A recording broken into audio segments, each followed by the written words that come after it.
Assalamualaikum warahmatullahi wabarakatuh. Bismillahirrahmanirrahim. Alhamdulillahirabbil alamin. Wassalatu wassalamu ala asyrafil anbiya'i wal mursalin wa ala alihi wa sahbihi ajma'in. Qala rabbi shrah li sadri wa yassir li amri wahlul 'uqdatam min lisani yafqahu qawli. اللهم فقهنا في الدين وعلمنا التأويل. اللهم أرنا الحق حقا وارزقنا اتباعه وأرنا الباطل باطلا وارزقنا اجتنابه برحمتك يا أرحم الراحمين. Pertama-tama kali ini marilah sama-sama kita hadiahkan bacaan kitab Al-Fatihah kepada Imam besar Nabi Muhammad sallallahu alaihi wasallam, kepada sahabat-sahabat baginda, kepada ahli keluarga baginda, kepada arwah atuk nenek kita, ibu kita, guru-guru dan kepada seluruh muslimin dan muslimat. Al-Fatihah. A'udzu billahi minasy syaithanir rajim. Bismillahirrahmanirrahim. Alhamdulillahi rabbil alamin. Ar-Rahmanir Rahim. Maliki yaumiddin. Iyyaka na'budu wa iyyaka nasta'in. Ihdinas siratal mustaqim. Siratal ladzina an'amta 'alaihim ghairil maghdubi 'alaihim waladdallin.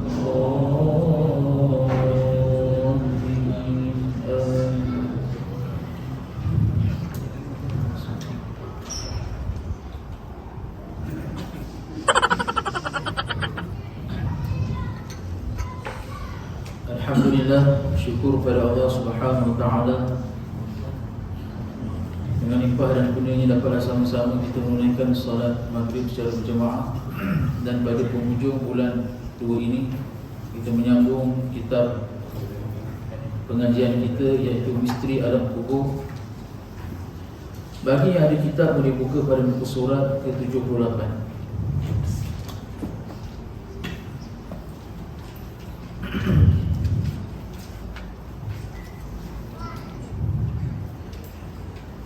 Bismillahirrahmanirrahim.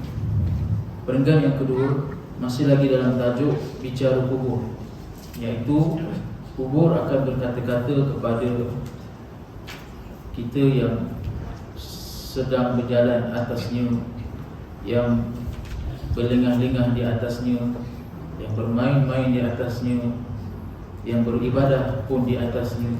Maka bicara kubur itulah yang akan kita dengarkan apa yang diperkatakan oleh Tuhan kita. Perenggan yang kedua, dalam riwayat oleh Abu Ya'la At-Tabarani, Ibnu Abi Ad-Dunya dan Abu Nu'aim, daripada Abu Al-Hajjaj Ash-Shimali, katanya sabda Rasulullah SAW yang bermaksud, apabila mayat dihantarkan ke kubur, maka berkatalah kubur kepadanya, sayangnya engkau wahai anak Adam, apa yang menyebabkan engkau tertipu denganku? Hidup kita ni seringkali ditipu. Hidup pun ditipu, mati pun tertipu. Jadi keadaan tipu ini sesuailah dengan ayat Al-Quran yang ada di TV surau ini. Apa yang bunyi dia? Surah Al-Ankabut ayat ke-64. Wa ma hadhil hayatud dunya illa lahwun wa la'ib. Dan kehidupan dunia ini hanya senda gurau dan permainan. Tipu dengan tak solatnya, dengan keadaan tak bersedekahnya, dengan keadaan tak berpuasa Ramadan ni. Aku dah penat kerja 8 jam, kerja 12 jam, lepas tu nak kena solat pula, kena yang pakai makeup tebal-tebal pergi kerja, kena pula bersihkan makeup. Penat dah semua tu, tak payahlah solat. Dah tua-tua nanti, dah pencen nanti, barulah nak solat. Aku cari rezeki penat-penat, cari harta dunia penat-penat, kumpulkan kekayaan penat-penat, tiba-tiba nak kena keluarkan sedekah.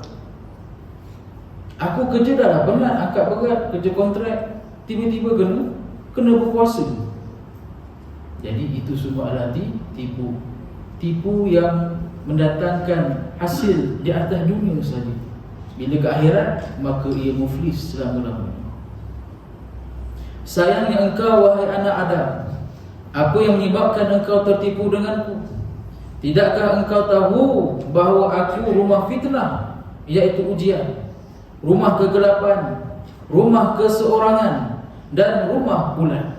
Itulah kubur, tempat bersarangnya para ulat dan juga para cacing yang akan mengerumuni kita satu hari nanti. Wajah yang cantik tidak akan kekal, wajah yang muda tidak akan kekal. Hebat macam mana pun kita, ada jawatan macam mana pun kita, pangkat, kekayaan, bila masuk dalam kubur, semuanya sama, semuanya akan dimamah oleh ulat dan cacing. Hanya segelintir sahaja yang Allah peliharakan mayatnya daripada disentuh oleh buah-buah ataupun perkara yang ada dalam bumi ini. Apa yang menyebabkan engkau tertipu denganku tatkala kamu lalu denganku berlengang-lengang? Maksud berlengang-lengang ni besar maksud dia. Berlengah-lengah, menanti-nanti, maksudnya nantilah dulu nak buat kebaikan ni, nantilah dulu nak baca Quran, nantilah dulu nak datang kuliah agama. Melewat-lewatkan dan bertangguh-tangguhkan. Ini maksud berlengang-lengang. Berlengang kangkung pun ia juga. Cumanya sifat orang yang berjalan berlengang kangkung ni tidak ikut sama seperti sunnah Nabi. Sunnah Nabi berjalan agak laju sedikit. Dan diceritakan keadaan ataupun kenyataan berlengang-lengang ini sesuai dengan sifat orang yang ada dalam keadaan kerja-kerja yang sepatutnya dilakukan tetapi dilewat-lewatkan, dilengah-lengahkan, ditangguh-tangguhkan, dinanti-nantikan. Sifat yang sementara, sekejap. Contohnya solat. Zuhur ke asar, dia solat pada waktu 4.30. Zuhur lah, sebenarnya zuhur. Asar 4.41. Lepas zuhur teruslah jamak. Ini yang maksudnya ditangguhkan, dilewat-lewatkan. Itu yang Allah sebutkan dalam surah Al-Ma'un, fawailul lil musallin, maka celakalah orang yang solat. Orang yang solat pun kena celaka juga.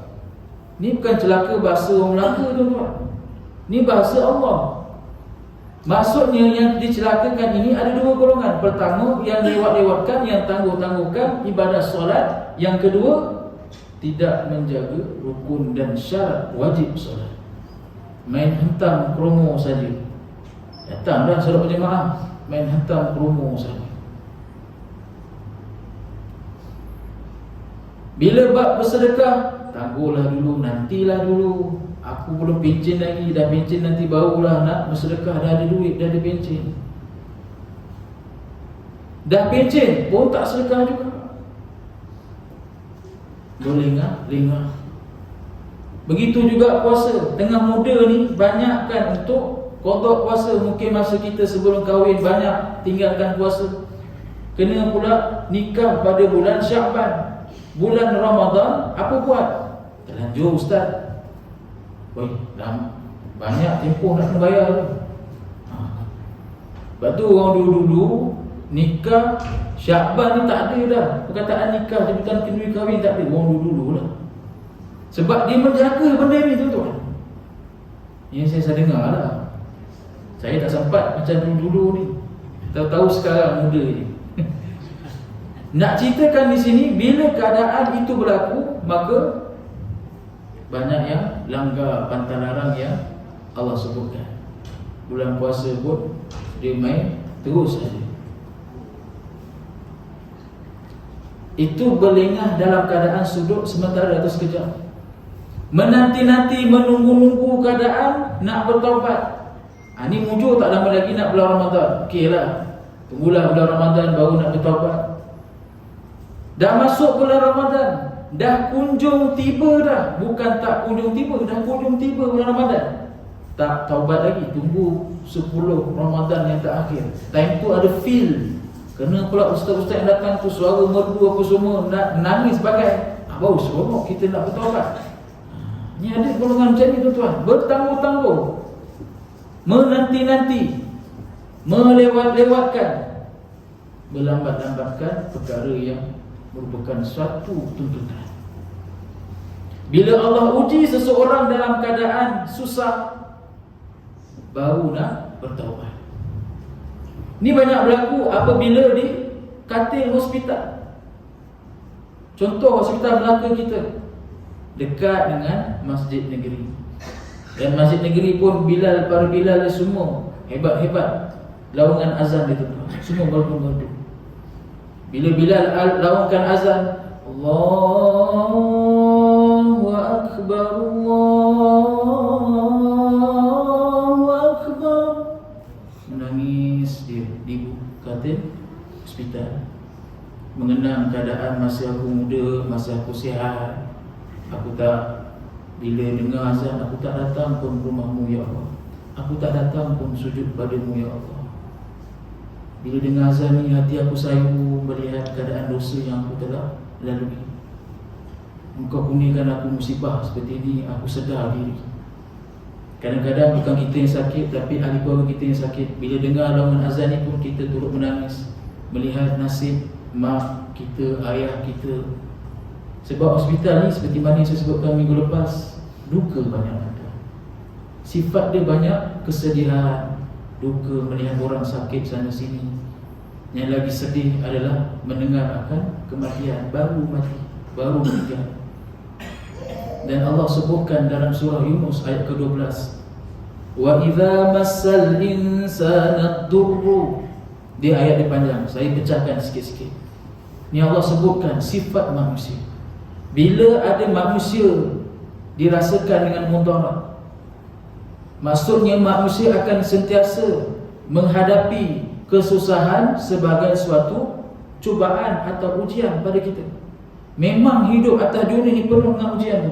Waliyabluwakum ayyukum ahsanu amala. Setiap malam kita baca ayat. Tapi Allah sebutkan dalam surah Yunus ayat 12 ni, siapa yang Quran boleh buka? Lihatlah satu jenis manusia yang apabila mereka disentuh dengan kesusahan. Jadi cerita ni nak bagi pengajaran kepada kita. Da'ana li jambih, dia berdoa kepada kami dalam keadaan baring. Bila Allah dah timpa ujian kepada dia, kesusahan kepada dia, mudarat kepada dia, dia berdoa kepada Allah dalam keadaan berbaring. Bila manusia dikenakan bala, mereka akan bersungguh-sungguh berdoa kepada Allah. Termasuklah ayat ni ditujukan ketika itu pada golongan musyrikin Mekah, orang yang syirik kepada Allah.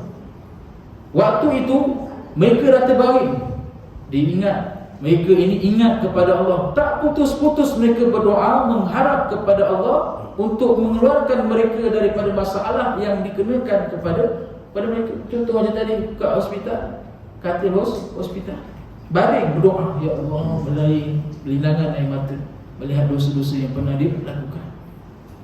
Dan ini sebenarnya tak ada masalah sebenarnya. Yang menjadi masalah kepada mereka dan hingga umat hari ini, yang hanya berdoa kepada Allah apabila ditimpa kesusahan sahaja.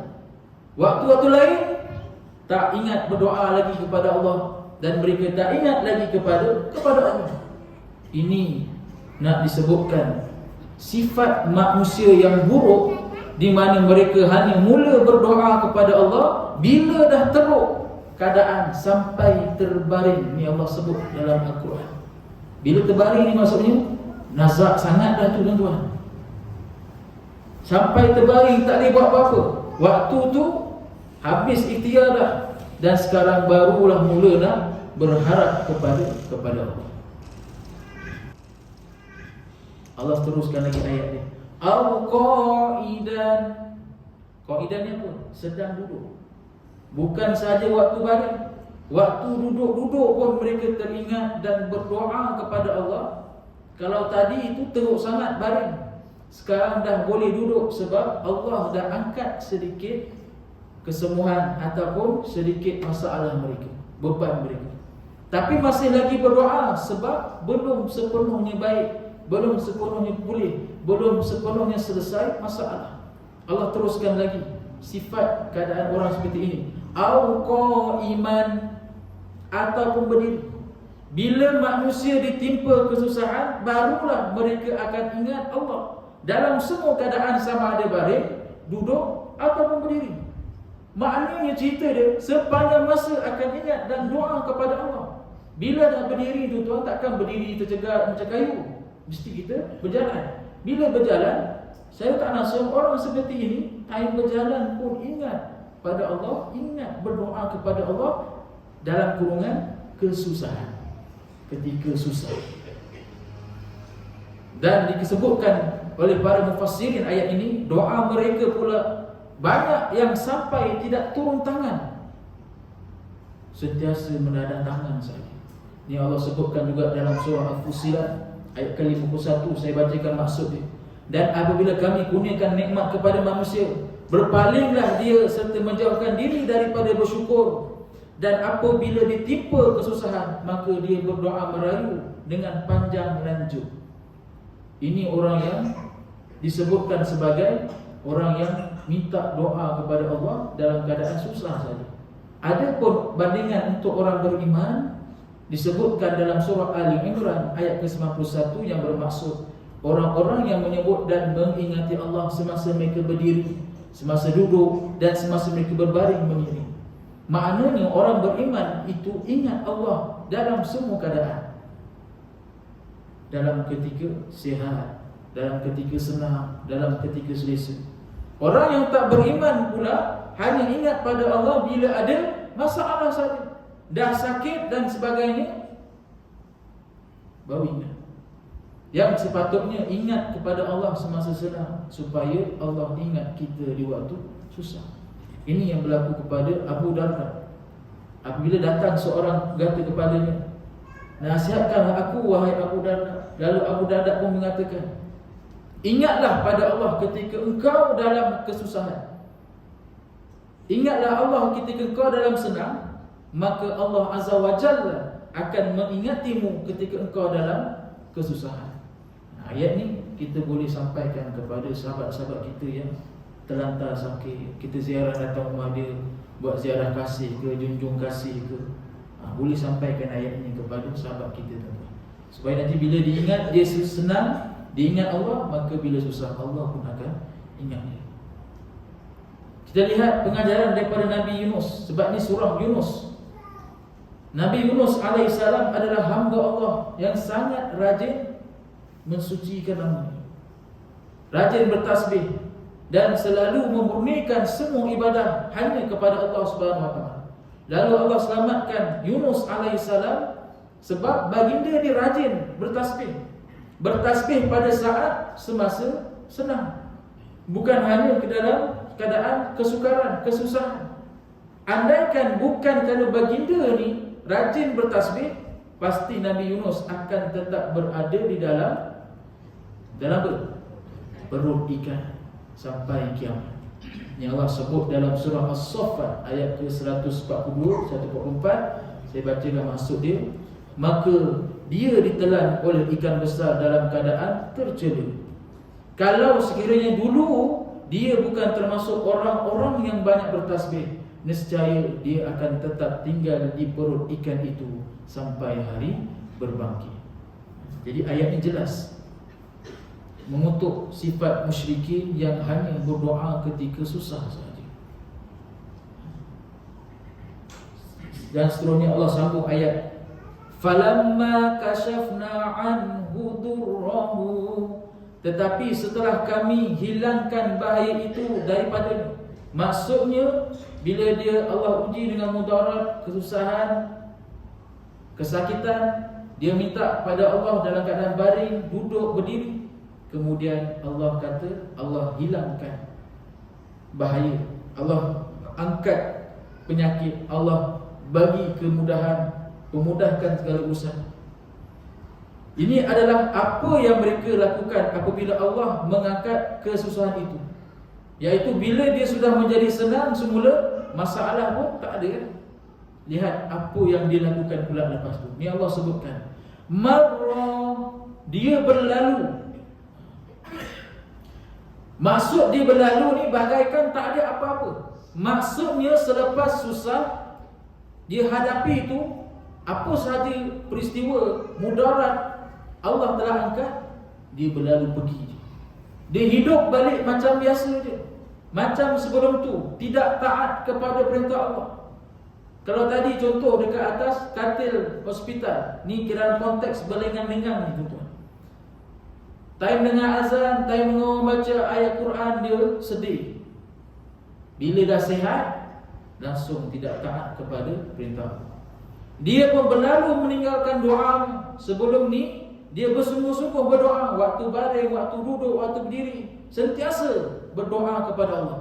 Tapi sekarang dia tinggalkan. Sebab apa?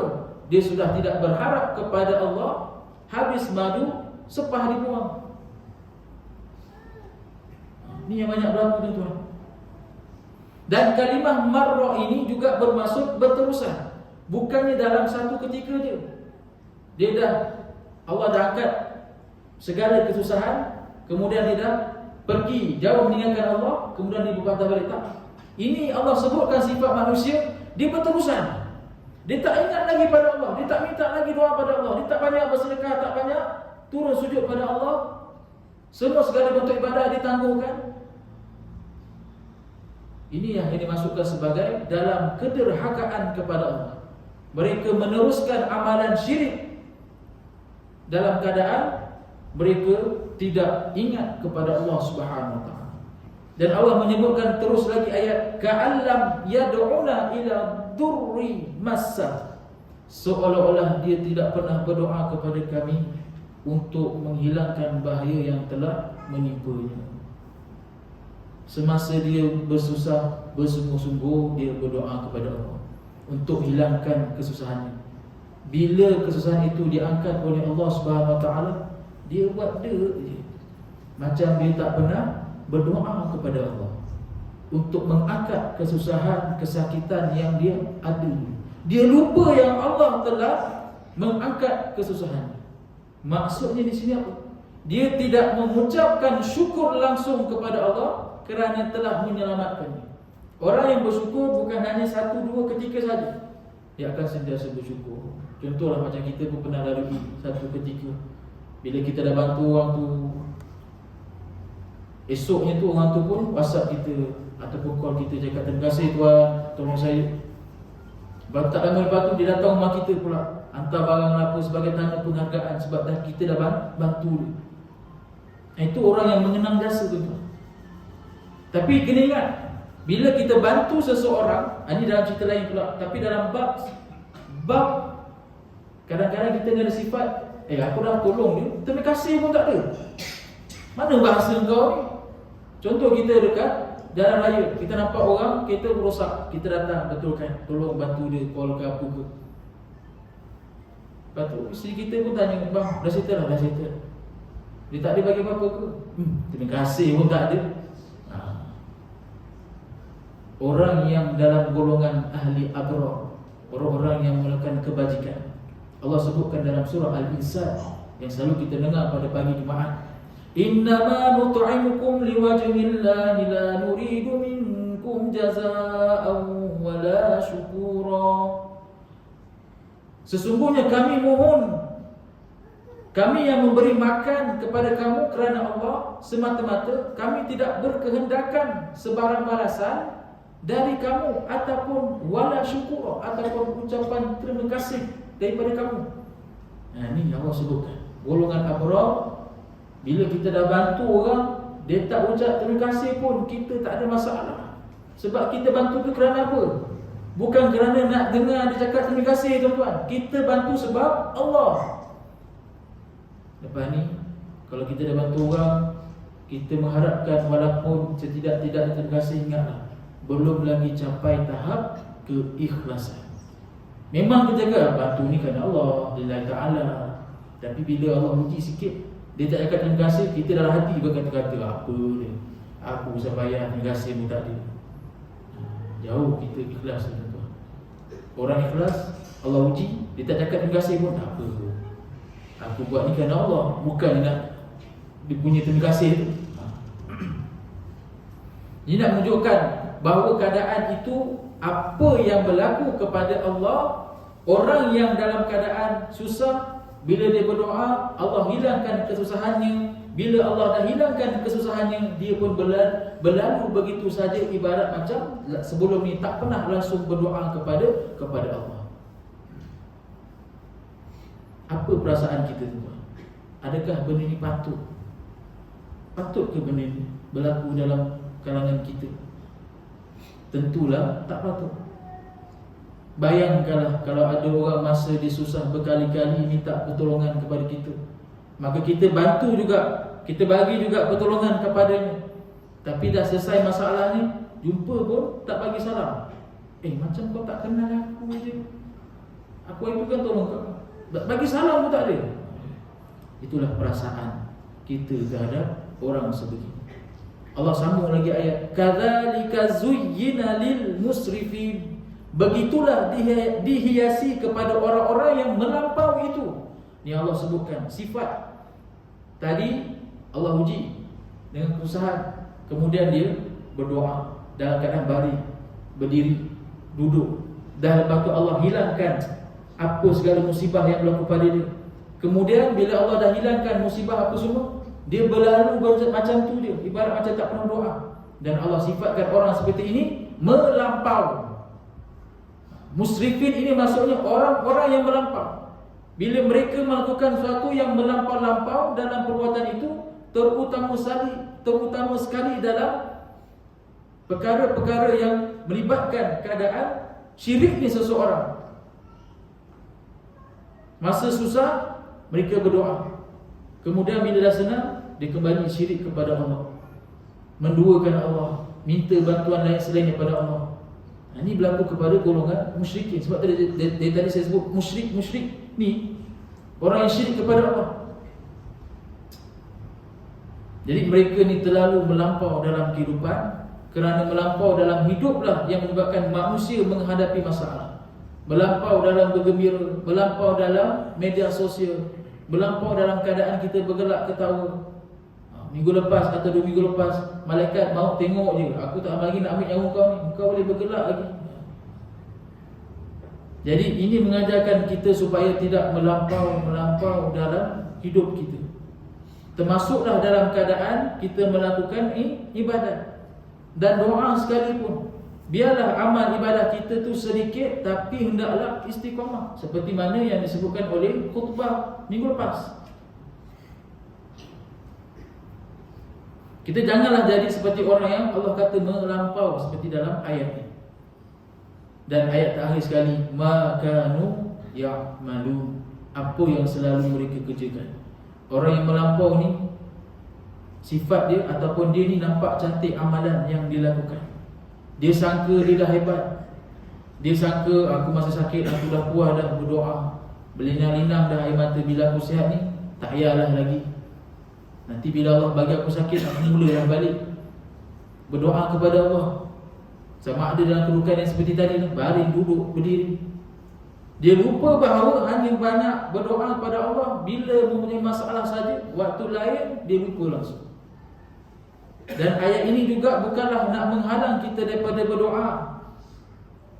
Tak menghalang kita nak berdoa, walaupun sebelum itu kita banyak lupa pada Allah. Jangan kita keliru pula dengan ayat ini. Kadang-kadang ada juga berlaku di setengah antara kita. Syaitan akan bisikkan kepada kita untuk tidak berdoa. Syaitan akan kata apa? Engkau masa senang tak ingat pada Allah langsung. Sekarang bila kau dah susah, baru kau naikkan dia. Jadi kita pun bila dengar macam tu, tak payahlah doa, malulah pada Allah. Itu pula, cerita lain pula itu. Jadi bukan berarti kita tak boleh berdoa. Yang masalah yang besar adalah bila dah berdoa, kita lupa pada Allah. Itu masalah yang besar. Berapa ramai ni saya lihat depan mata, bila time kaki patah, dia boleh datang masjid tuan-tuan. Saya pun pelik, hebat dia ni. Bila kaki dah sihat, dia boleh naik motor macam biasa, jalan macam biasa. Tak nampak bayang lagi dah. Pelik kan? Kaki patah datang masjid. Kata kaki mata duduklah kat rumah. Dah sihat pun datang masjid. Ada juga yang setengahnya Allah uji, koma 2 minggu. Dia langgar kerbau. Koma lah tu. Tapi Allah selamatkan anak buah dia, dibawa anak buah. Anak buah dia selamat. Asbab daripada Allah uji dia koma 2 minggu. Dia sedar seminggu tu dia gila. Lepas dia gila tu dia hilang ingatan. Dalam keadaan dia hilang ingatan tu nama dia pun dia lupa. Bila nama dia lupa, cuma dia ingat Allah je. Asbab daripada Allah uji dia sebegitu lupa. Alhamdulillah, ayah dia yang saya tak pernah nampak datang ke masjid. Dia cari, bila dia sedar tu dia cari ayah dia. Ayah mana ayah? Abah mana abah? Abah kau kat masjid. Sampai dia masa dalam keadaan bawa keluar hospital, nak pergi cari ayah dia kat masjid. Memang ada ayah dia kat masjid. Sampai sekarang ayah dia ada istiqamah datang masjid. Kadang-kadang musibah ni dia ada 2 bentuk. Ada musibah dalam keadaan Allah bagi kita ujian dalam bentuk nikmat. Bila nikmat ni tuan-tuan, kita akan rasa makin dekat dengan Allah. Tu Allah akan uji lagi. Kita makin dekat lagi dengan Allah. Ada ujian yang bila Allah uji, Allah sebenarnya nak, Allah masih sayang pada kita. Allah nak kita dekat dengan dia. Memang kita dekat dengan dia.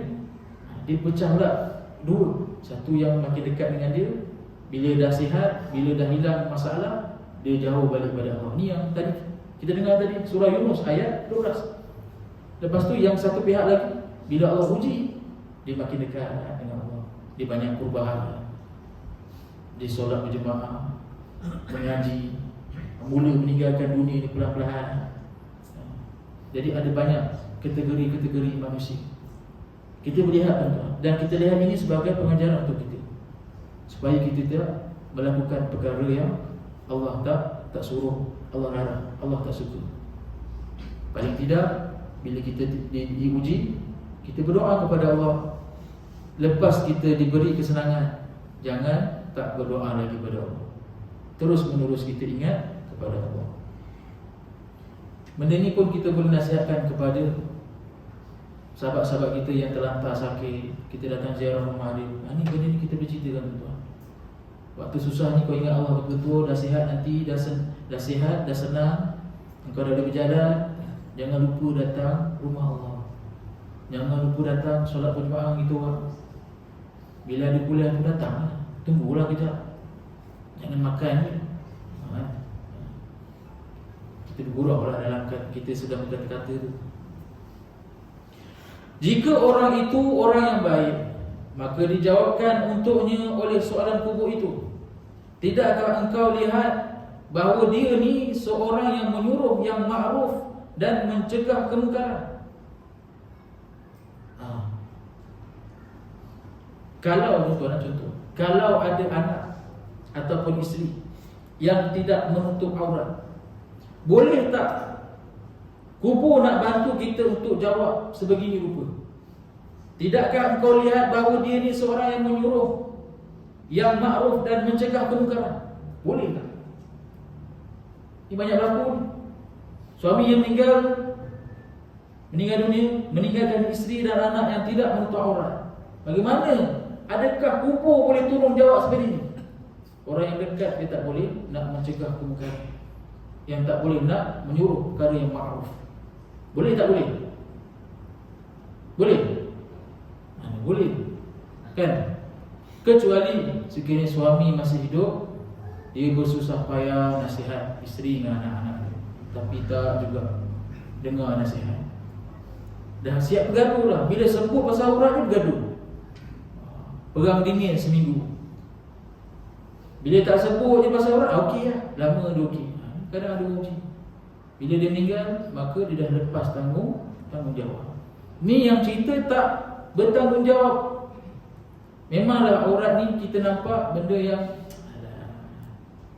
ustaz ni pun terlalu politik sangat.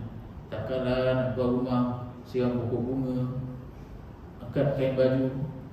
Ini angkat kain jemuran, hujan dah turun. Bersusah dia ambil. Tak sempat nak ambil tudung apa semua, terus ambil baju kain jemuran. Lepas tu yang lalu pula Tok Imam, Tok Bilal nak pergi masjid. Dah satu hal. Benda nampak simple kan tuan. Rumah kita, keluar rumah dia kaki 5 je. Bila dalam rumah kita tak payah pakai apa pun tak ada masalah. Kecuali dengan suami isteri lah. Anak tu lain lah kan, kena ada tutup juga. Bila keluar daripada pintu rumah, kalau tingkap tu dijadikan pintu juga pun sama, kena tutup aurat. Kalau tak nak pakai stokin kaki pun pakai kasut. Kasut boot pun tak, tutup. Pakai lengan panjang, pakailah tudung macam mana pun, asalkan tutup. Buatlah apa yang nak patut kita buat. Nak bagi kucing makan dia buat. Sebab memelihara aurat itu adalah wajib. Bukan hanya ketika nak pergi family store, bukan hanya nak pergi Ion baru nak tutup sepenuhnya, bukan. Kita tahu aurat itu daripada atas sampai bawah kecuali muka dan tapak tangan, itu kita tahu. Tapi hari ini jadi trend ataupun benda yang kita macam dah biasa lah, kaki. Bagi orang perempuan, kaki. Mana stokin? Tapi dia tahu muka dengan tapak tangan dia dikecualikan. Kaki tak pakai stokin.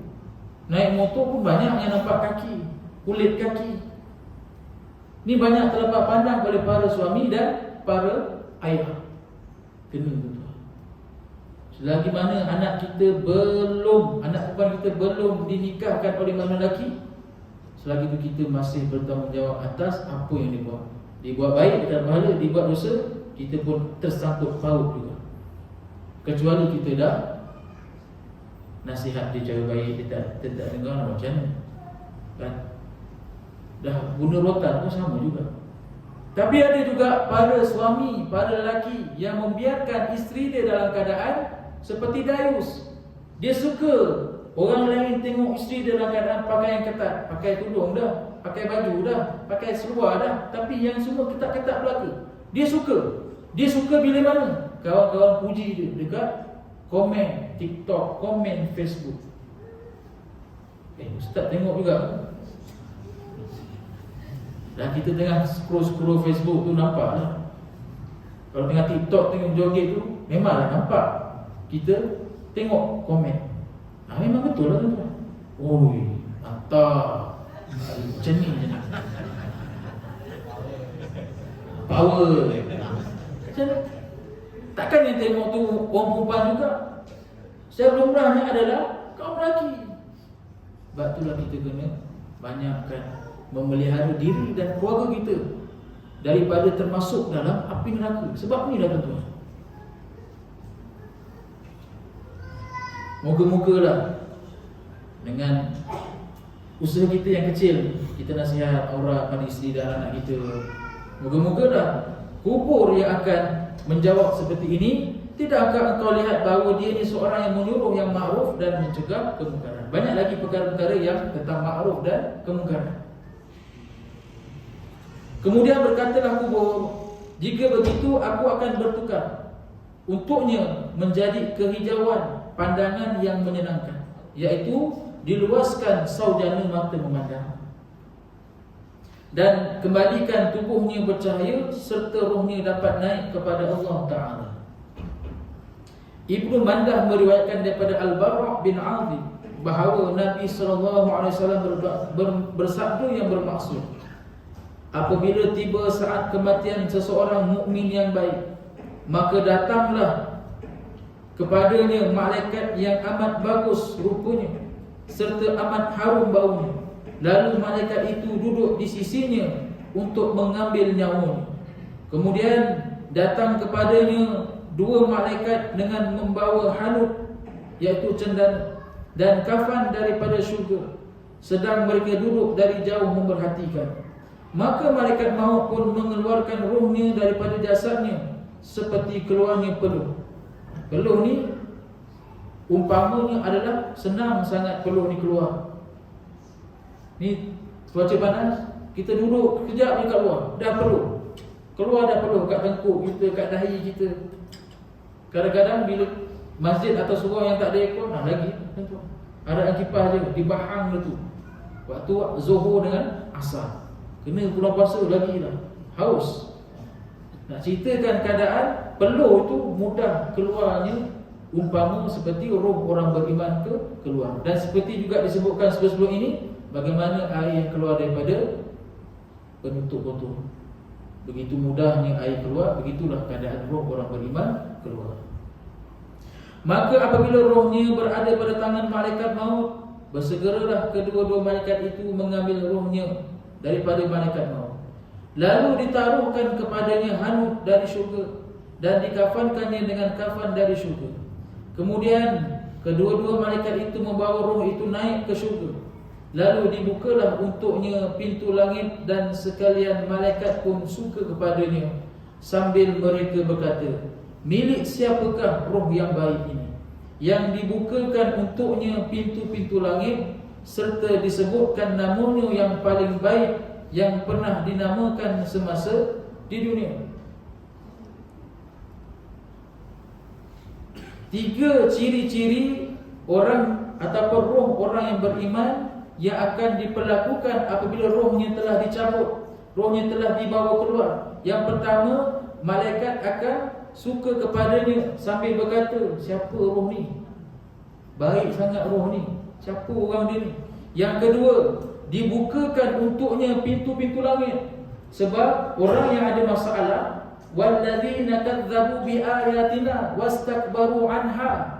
2 ayat. Orang yang mendustakan ayat-ayat kami dan sombong. Walladzina kafaru wa kadzdzabu biayatina wastakbaru anha. 2 orang ini yang berdusta ayat kami dan sombong kepada kami. Sombong apa saja, sesama manusia pun disombong. La tufattahu lahum abwabus sama. Tidak akan dibukakan baginya pintu-pintu langit. Sebab itu Nabi sabdakan, la yadkhuluna al-jannah man kana fi qalbihi mithqala dzarratin kibrin. Tidak akan masuk syurga barang siapa yang ada dalam hatinya walaupun sebesar zarah perasaan sombong dalam hidup, dalam diri dia. Hadis riwayat Imam Muslim. 2 dalil kuat ni daripada ayat Quran dan daripada hadis Nabi. Jadi kita janganlah sombong. Kadang-kadang kita ada tersombong sikit, ada kadang-kadang tersombong. Jadi kita banyak-banyaklah istighfar kepada Allah. Kadang-kadang kita tengok orang miskin tersombong. Bila kat pasar malam dia letak tabung kan, memanglah sekarang banyak scammer tuan. Dia sehari dia boleh kutip 500. Bayangkan kalau 30 hari berapa dapat? Boleh angkat kereta Proton S70. Bayangkan. Tapi kita kena check lah, kalau dia ni ada masalah ataupun siapa yang jaga pasar malam ataupun tempat itu, pastikan dia betul-betul orang yang susah ataupun tempat-tempat yang memerlukan dana, kita sedekahkanlah. Sebab orang yang tenang solat dia, dalam bab sedekah ada 2. Pertama, dia akan mengasingkan duit dia untuk sedekah. Asingkan duit untuk orang yang minta sedekah, dan dia akan cari untuk orang yang susah untuk dia sedekahkan. Ini ciri-ciri orang yang tenang dalam solat. Ini disebutkan dalam surah Al-Ma'arij. Itu boleh buat satu tajuk, orang yang tenang dalam kehidupan. Itu dalam bab sedekah. Kemudian yang ketiga, disebutkan nama yang paling baik yang pernah dinamakan semasa di dunia. Kadang-kadang bila kita nama sekian-sekian, tiba-tiba orang sebut nama kita, lain bunyi dia.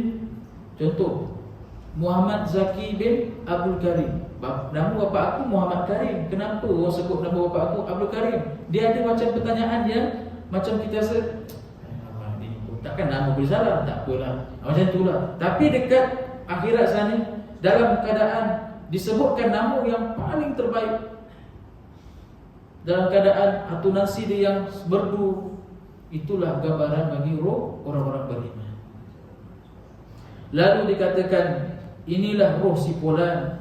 Maka apabila dia dibawa naik ke langit, semua malaikat yang muqarrabin. Malaikat yang muqarrabin ini adalah malaikat yang dekat pada Allah. Senang cerita, ibarat bodyguard lah. Tapi bukan bodyguard, Allah tak perlukan bodyguard pun. Tapi itu adalah yang dekat dengan Allah Subhanahu Wa Taala. Malaikat muqarrabin yang mengiringinya sehingga dihantar ke hadrat Allah pada arsh. Maka lalulah amalan pada illiyin. Kemudian Allah berfirman kepada sekalian malaikat muqarrabin, saksikan olehmu bahawa sesungguhnya aku telah mengampunkan empunya amalan ini. Jadi amalan ini menjadi saksi. Amalan kita atas dunia ini semua akan menjadi saksi bahawa kita akan mendapat pengampunan daripada Allah Subhanahu Wa Taala atas tiket mendapat redha daripada Allah Subhanahu Wa Taala. Kita buat apa sahaja amalan, terutamanya yang paling banyak kita buat amalan dalam bulan Ramadan. Paling yang kita kena letak betul-betul dalam hati, dalam niat kita, aku buat ni kerana Allah, bukan kerana manusia. Maka itulah tiket kita akan mendapat, tiket redha yang Allah akan ampunkan empunya amalan ini. Sebab amalan yang disebutkan di sini, amalan yang akan lalu pada illiyin. Kita punya solat tarawih, kita punya puasa, berbuka puasa, kita punya sedekah pada orang yang berpuasa, kita punya malam qiyamul lail, apa sahaja perbuatan kebaikan kita pada bulan Ramadan, semuanya akan Allah kira. Ada tak yang ikhlas, ada tak yang tak ikhlas, ada tak yang nak unjuk-unjuk, semua tu Allah Maha mengetahui. Jadi kita lah sendiri yang kena banyak-banyak perbaiki niat kita. Setiap hari kena perbaiki niat kita. Kemudian dimeterikan kitab suratannya dan dikembalikan ke illiyin. Kemudian Allah berfirman, kembalikanlah dia. Apabila orang mukmin itu dihantar ke liang lahatnya, maka berkatalah bumi kepadanya, sesungguhnya engkau adalah kekasihku. Semasa engkau berjalan di atas belakangku, maka betapalah lagi apabila engkau berada dalam perutku. Bunyi dia bunyi yang sedap, bunyi yang cantik, bunyi yang baik kepada orang-orang beriman. Sebab bila roh seseorang itu lepas daripada pintu langit, kita akan melepasi 7 pintu langit yang seperti mana yang kita telah bincangkan pada tahun lepas.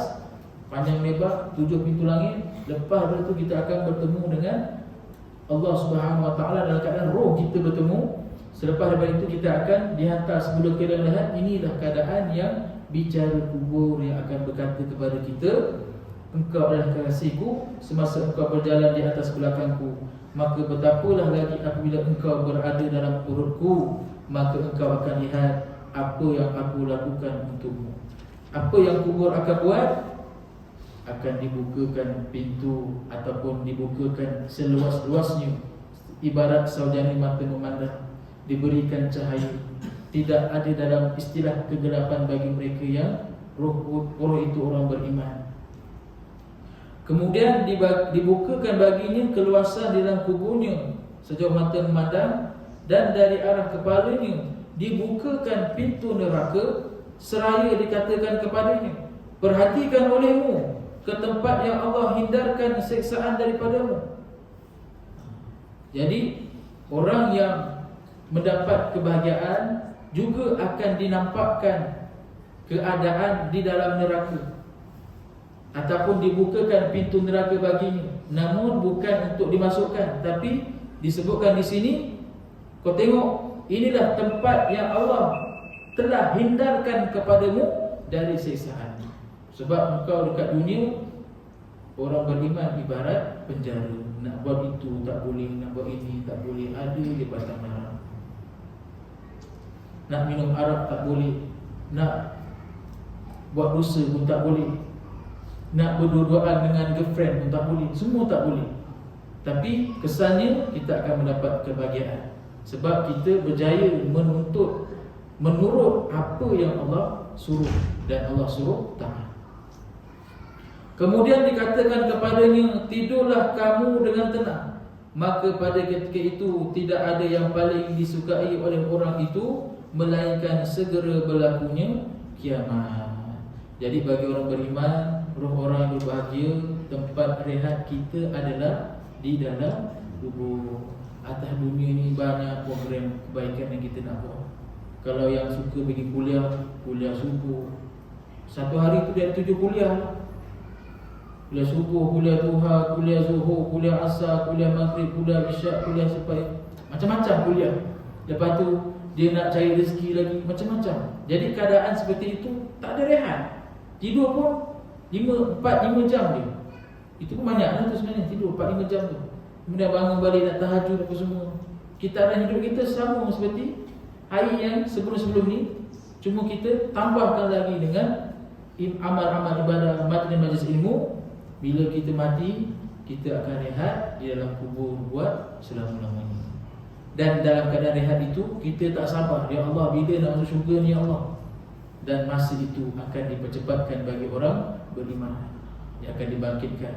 Perasaan tu sama, memanglah kita semua akan dibangkitkan. Orang beriman, orang yang diterima azab, sama. Tapi suasana ataupun kita merasa itu cepatnya masa berlalu. Begitulah keadaan. Contohlah tuan-tuan, kita berada dalam sini majlis ilmu, kita rasa lamanya tak semayang-semayang lagi, dah lapar ni. Kan contoh, bila kita kat luar, tahu-tahu dah 1 jam, purak-purak dah 1 jam, dah pukul 9 malam. Tapi bila kita dalam ni, lamanya bila nak habis, bila nak solat. Contohlah, saya habiskan 2 perenggan, insyaAllah kita sambung lagi lah tajuk lain ni pada selepas raya insyaAllah. Sufyan Ats-Tsauri rahimahullah berkata, barang siapa yang banyak mengingati kubur, maka dia akan mendapat satu taman daripada taman-taman syurga. Dan barang siapa yang lalai daripada mengingati kubur, maka dia akan mendapat satu lubang daripada lubang-lubang neraka. Automatiknya tuan-tuan, orang ingat akan kematian, Nabi kata apa? Orang itu adalah bijak. Bijak sana, bijak sini, bijak sinu, semua ada bijak. Sebab dia memikirkan hal yang akan datang, adakah aku selamat ataupun tak bila aku buat ini dan itu. Kalau dia buat baik, selamatlah. Kalau tak buat baik, yang tak fikir itulah yang dia akan tak selamat. Sebab dia lalai, hidup dia lalai. Dan benarlah apa kata Sufyan Ats-Tsauri ini tuan. Dan kita yang dah memang belajar kitab, bukannya tak belajar kitab pun. Contoh, tak belajar kitab Misteri Al-Kubur pun, kita belajar kitab apa sahaja yang ada tersedia dalam surau ni, segala bentuk aktiviti imarah. Samalah tu, kita mengingat akan kematian, kita nak cari berbekalan, sama je. Tambah lagi kita belajar bab khusus tentang kubur ini, maka akan bertambah-tambahlah kita akan sentiasa ingat tentang kematian. Dalam riwayat daripada Jabir, beliau berkata, kubur mempunyai lidah yang bertutup, di mana ia berkata, hai anak Adam, betapa engkau lupa kepada kami. Tidakkah engkau tahu bahawa aku adalah rumah yang sunyi, rumah daging, rumah ulat dan rumah himpitan, melainkan orang yang Allah perluaskan untuknya. Semoga kita berhenti di sini. Allah akan menyelamatkan kita daripada siksaan azab kubur dan masukkan kita di dalam syurga yang kekal abadi. Sebelum itu, ada tak persoalan? Ada persoalan?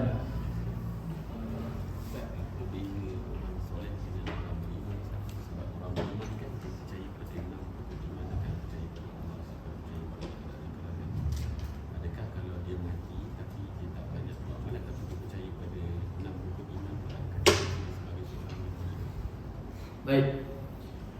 Minan nabiyyin, persoalan sahabat kita, apa beza orang soleh dengan orang beriman? Orang beriman ni dia ada yang percaya, bukan ada percaya. Orang beriman ni secara keseluruhannya dia percaya pada rukun iman. Ada 6 tu. Minan nabiyyin was-siddiqin wasyuhada was-shalihin. Digolongkan bersama orang beriman, was-siddiqin, orang-orang yang membenarkan. Orang-orang yang membenarkan ni termasuklah orang beriman. Dia membenarkan apa sahaja perkara, terutama dalam rukun Islam, rukun iman, dipercayai. Minan nabiyyin was-siddiqin wasyuhada, orang yang para syuhada dan orang yang soleh. Orang soleh ni maksudnya orang yang mengerjakan ketaatan kepada Allah Subhanahu Wa Taala tanpa ada rasa nak komen je. Kenapa nak buat macam ni? Kenapa nak buat ni? Dia turut dia perintah. Allah suruh ni buat ni. Tak ada pun dalam hati nak berkata benda-benda yang kalau kita sebagai manusia, kita dengar tuan-tuan orang cakap belakang, kita pun terasa juga kan. Dia tak ada. Inilah orang yang soleh, orang yang beriman. Namun orang beriman ni ada yang tak beriman disebabkan IC dia Islam, tapi dia tak mengamalkan kehidupan dalam hidup dia, dalam keluarga dia tentang budaya agama, dia tak amalkan. Tapi Islam, ini pun banyak juga. Jadi orang beriman ini martabat dia atas. Moga Allah tempatkan kita semua di kalangan orang beriman, orang soleh, kawan-kawan yang baik, yang sentiasa ingatkan kita kepada kematian. InsyaAllah.